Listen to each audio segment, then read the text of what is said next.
Бидний цаг хугацаа таараагүй болохоор биш. Үнэн дээр бид болохоор л таараагүй л яах вэ? Past Lives. Celine Song найруулагчийн анхны бүрэн хэмжээний кино. Энэ киноны удаан эмнэлгийг хараад залхаж олохч яг л тэнд энэ киноны гол зүрх оршино. Эхлэл.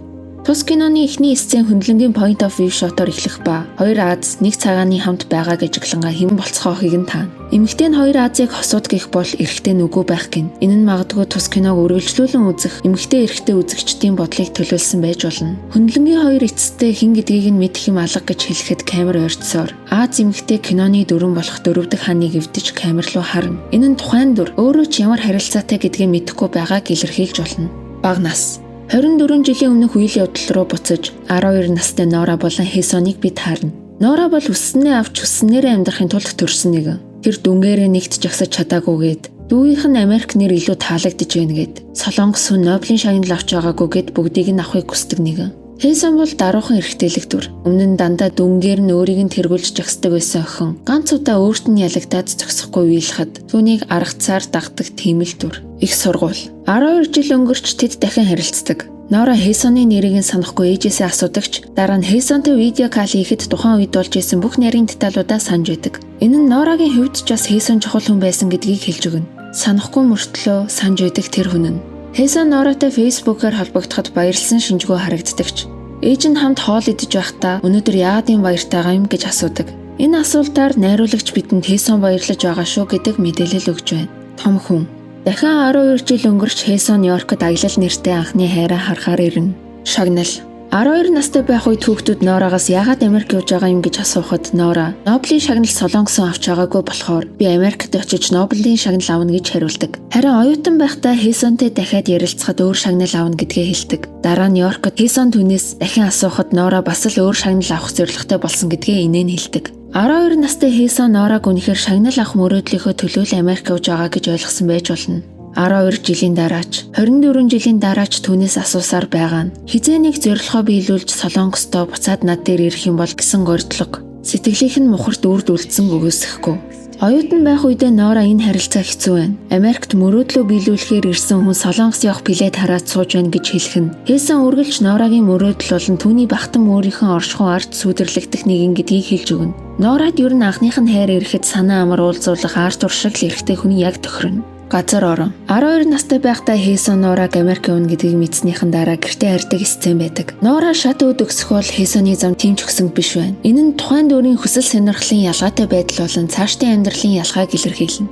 Тэдний болзооны сцен. Шар хувцастай Нора, цэнхэр хувцастай Хэсон. Тэд цэцэрлэг түрээлэнд бие биенийхээ өөдөөс харсан хөшөөний урд тойн орон тоглоцгоох бол 24 жилийн дараа дахин уулзалтахад бисээсээ эсрэг харсан байгаа дүрслэлтэй ханны урд уулздаг. Энэ нь тэдний харилцааг илтгэн нийлэх гээд ч боломжгүй болсон тэр харилцаа. Тэд алхацгаасаар морин тоглоомын урд суудаг. Морин тоглоомн дээр шар хувцастай охин болон цэнхэр хувцастай хүү үзэгдэнэ. Энэ нь тэр хоёрын хүүхэд насны дурсамж одоо ч дочин оршсоор байгааг илтгэн. Нора Артур хоёрын орон дотроо өрнүүлэх харилцан ярианы араас моринд хориулгын гэрэл унтарчуу сцен залгасан байдаг. Энэ нь Нора дотоод хүүхдийнхээ гомдол хариуцлыг баг багаар тайлаад явж байна гэсэн утгатай. Өнгө. Киноны туршид Хэсоныг илэрхийлэх өнгө цэнхэр байна. Бага Хэсон, оюутан Хэсон, том болсон Хэсон. Тэр бүхэл үед ихэнхдээ цэнхэр өнгийг өмснө. Харин Нора цэнхэр өнгө өмссөн байвал энэ нь шууд Хэсонтой холбоотой байна. Хэсонтой гэрлэнэ гэж ээжтэй тэр ярихдаа Америкт ирээд сургууль дээрээ оюутан болцоход гинэт ээжээсээ Хэсоныг асуухдаа жүжигийн зохиолж олцоход өөрийнхөө талаар бичсэн юм уу гэмээр үгстэй жүжигт шалгуулж буй хүний хувцас болон цаана нүлгөөтэй хувцаснууд цэнхэр байдаг. Сүүлийн харилцан яриа.